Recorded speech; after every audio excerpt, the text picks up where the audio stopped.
As a country, we have always moved forward, even if it is by one step. Every time we have put our heads together, and at a time when we appear to be disintegrating, we have had a mechanism of coming together and ensuring that we put our differences aside. Those differences, be they political, be they generational, be they identity related, we have always had this capacity as a country to put those differences aside. And our history as a country, dating back from independence, indicates that even the Kenya as we know it today was a product of talks that took place miles away in London at the Lancaster Constitutional Conferences. After attainment of independence and after our struggles for second liberation, again we have had occasions when we have put our interests aside and talked as a people. We remember the repeal of Section 2A was done after so much pressure as we are experiencing today. The IPPG reforms that enabled us to get rid of the detention without trial act that brought about multi-party democracy and so on have all been products of dialogue, and therefore anytime dialogue is proposed, I think Kenyans should always be seize the opportunity and find out what it is that we are being called for dialogue. The only thing that the residents of Nakuru have said is that this dialogue that is being proposed must be different from the others that we have had before. We have not had a dialogue that is all-inclusive. I know there are people who have challenged the Prime Minister and asked him why his 10-point agenda, for example, have not been fulfilled. That was between him as the leader of ODM and President Ruto as the leader of UDA. That may not have been a national dialogue. And so we do not want the public out there to confuse small MOUs that politicians may have signed in the past with the current call for dialogue. The current call for dialogue, in our view, is different, and we are more excited by the proposal that there be a referendum, because when there is a referendum, there is collective ownership of whatever will have been agreed, and therefore every Kenyan will be out there looking for its implementation. And that is the context in which I joined my friends and colleagues in Nakuru to try to understand and take a position on some of those national issues. Thank you. Na kwa kusema ukweli, hali ya taifa yetu jinsi tulivyo hatujakaa vizuri sana.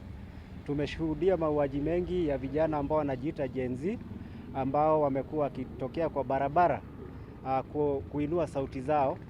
Pia vile Wakenya wameharibiwa mali yao, na kusema ukweli taifa hili limekwama kwa wakati huu.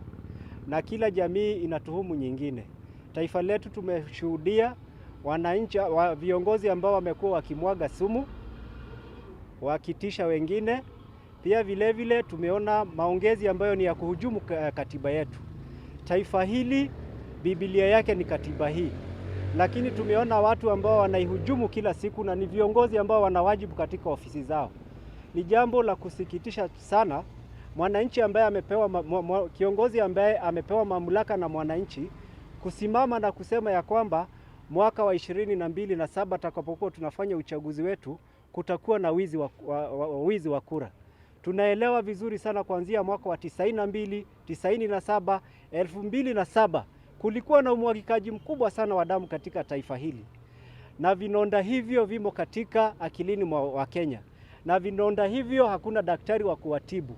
Na ndio wakati huu tunasema ya kwamba Wakenya tuache kurushiana maneno makali na tutafute suluhisho, tiba mujarabu ambayo italiponyesha taifa letu. Na tunasimama hivi na kusema, na tunaomba viongozi na Wakenya wote, ikiwa Kenya maneno yataharibika, hatuna pahali pa kupotelea. Sudan wako na migogoro yao, Ethiopia wako na migogoro yao, Tanzania ndio hao, ni ndogo sana, hatuwezi toshea tukiwa wote, na tumekuwa tukirushania cheche za matusi.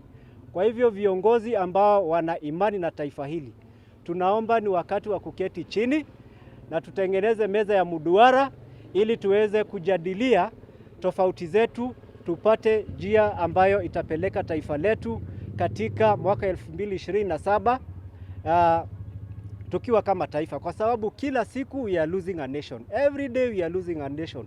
Wanasiasa wetu wakifungua mdomo ni kutenganisha Wakenya. Kwa hivyo tungesema hivi, Bwana Raila amesema ya kwamba wakati umefika wananchi waweze kukaa chini. Na lile jambo ambalo tungemuomba rais Bwana Raila ni kwamba mambo haya lazima yatoke moyoni mwetu. Tusikue tena tunasema tunakuja pamoja na kule nyuma kuna watu ambao watatawanisha maongezi haya. Kwa hivyo ombi letu ni hili.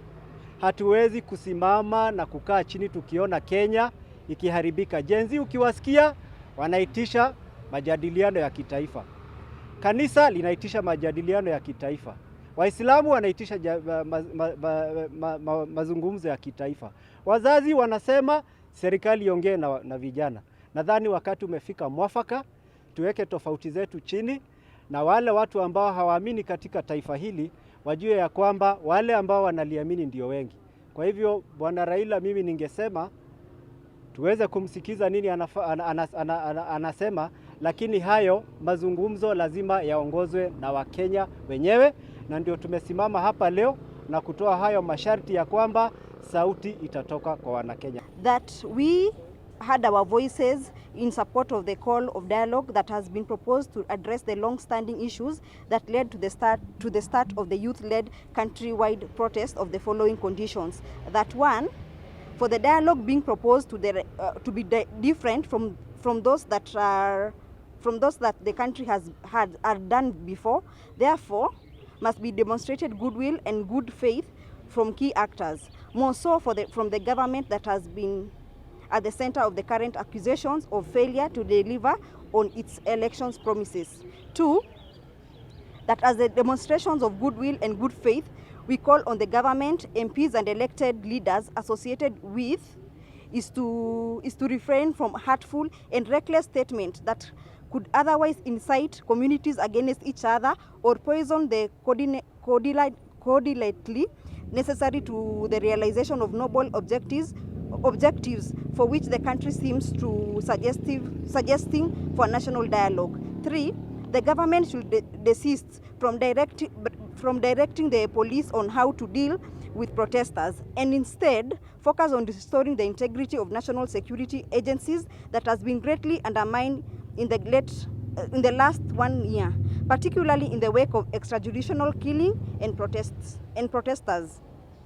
Number four, that for the dialogue being proposed to be truly intergenerational as it has been suggested, we would want to see representations of all generations, the boom, the X, the millennial, and the generation X, adequately and fully represented in all decision-making processes, including the mechanism of proposed dialogue processes. 5, that the key success of the proposed dialogue are accountability and justice for all those that have been aggrieved by acts of law enforcement.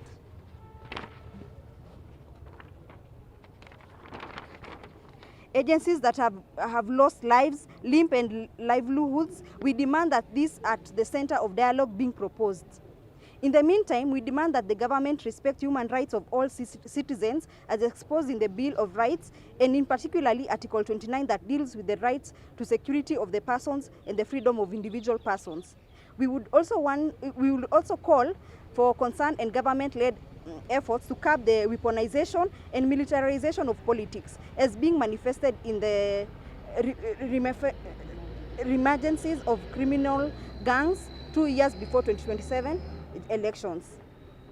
We call all the Kenyans, more so the political leaders, to desist from acts that could undermine credibility and standing of all the recent Reconstitutional Independent Electoral and Boundaries Commission (IEBC). We also witness a trend in which the police have been arresting protesters and confiscating their phones in the pretense of investigating their involvement in criminal acts. This is an unconstitutional and illegal and breach of fundamental rights and freedom of the affected persons of privacy. Today I want to talk about the National Police Service.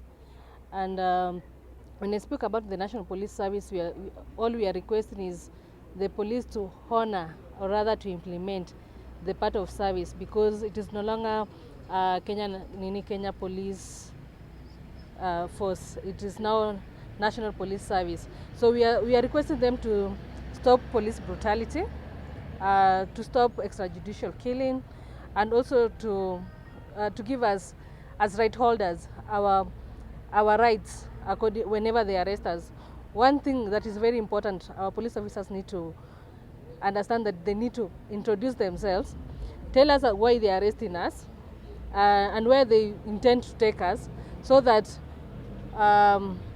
we as right holders will be able to maybe to call our families, our lawyers, so that they can understand where we are.